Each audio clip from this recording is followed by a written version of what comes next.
Okay, team. So today's training is all about progressive training formula.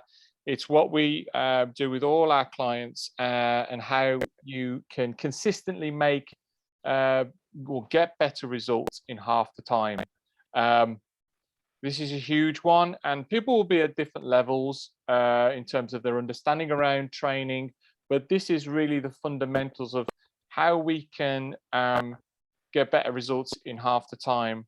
And also, it's a great one for staying motivated. One of the biggest things that people struggle with when they're going to the gym or trying to stay motivated and consistent is not doing this. They're not progressing, and that's where you can get real stagnant with things and really kind of fall off the wagon. So this is ideal for training for anybody. So let's have a look at what actually gets results in the gym, okay?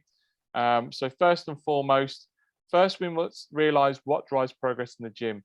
And when I say progress, I mean moving to a stronger, healthier, leaner, and more confident body. And again, you might be training at home with limited equipment. The same thing applies, okay? So different aspects will support progress in the gym, such as consistency. You're not going to be able to get away from consistency and volume, the amount that you do from week to week, but progressing your strength and ability to do more each week will push your body to adapt to the new stimulus. All right. And again, as I said, most people will just do the same stuff. Your body will get used to that and it will stop. Well, it just won't have any reason to progress. All right. Bit wordy at the moment, but this will shorten up in a minute. We can manipulate the amount of stress in any given training session by either adding direct volume, i.e. more to across the week, through reps, sets, or applying more resistance, i.e. weight to the bar, the machine, or again, like I say, if you're training from home, adding more weight to a backpack, adding more weight to the limited equipment that you have at home, okay? Or manipulating how hard we work from week to week. This is called RPE, rate of perceived exertion, and we'll go into that now. So when we do this, we can actually get predictable with how we're progressing when we implement progressive training and a mindset around what we've got to do when we're going in to the gym or wherever we're training, okay? We get a very much clear understanding of what's working and when we need to change things, okay? So it really gives you that clarity of what have I got to do, what have I got to do next week to make sure I continue to make progress, all right? And as I said, motivation and consistency are supported by this training method. All right. So if you are someone that is struggling with motivation to get into the gym and do what you need to do, remember if you have a clear outcome, you're going to be more motivated. You're going to stay more consistent. All right. And working with the app that we do with you guys and with all our clients, it's great because you're able to log it. You're able to see what you did the previous week, how hard it was, and make sure that you are progressing on that. Okay, so I wanted to share with you this. Now, this is the rate of perceived exertion scale. And as you can see, it's at the bottom, it's 0 all the way up to 10. 1 being very, very easy, all the way up to 10, maximum effort, okay?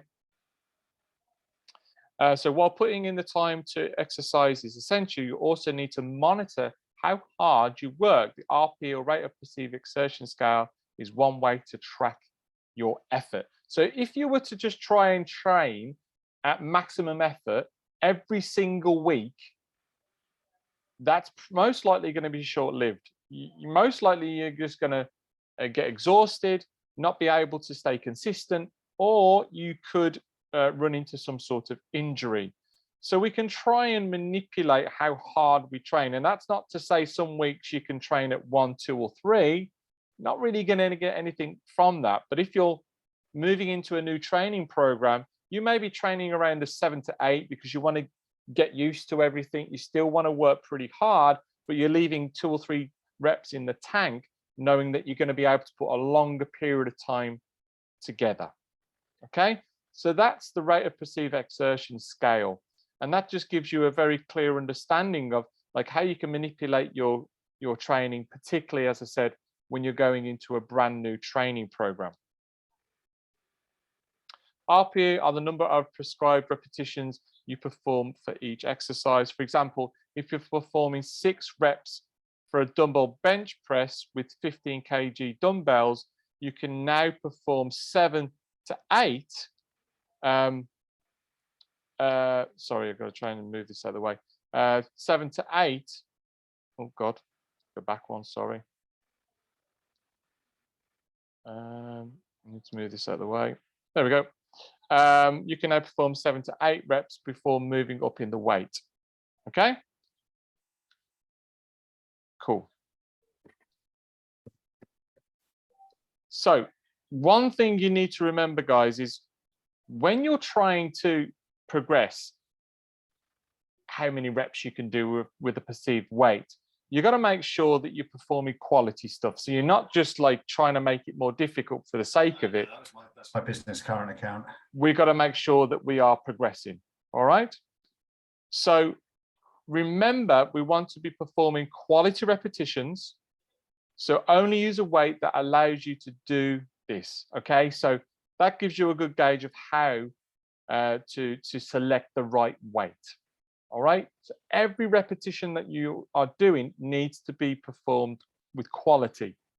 So you're getting the most out of every single rep. Most people, when they're training and they're trying to push things, is their quality starts to diminish, and then they're not really getting the most out of the time in the gym. And only progress your weights when you're performing all the reps with quality and reach the top of your prescribed rep ranges. And you guys will see that I prescribe rep ranges 8 to 10 or 6 to 8 or 10 to 12. Get a weight that you're able to perform those reps and then progress it over time.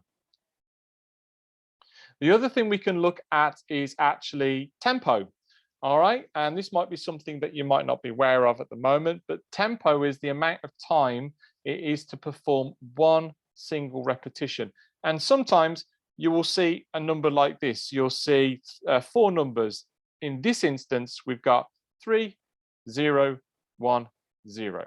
Okay, now let's break that down so you can understand it. And Mandy, if you're someone like yourself who's working from home, working out from home, should I say, and you haven't got the option of pushing the weight up because you just don't have that, you don't have the equipment to do that, this can really help you to progress within your sessions and progress your results. Okay, so let's take a bench press for example.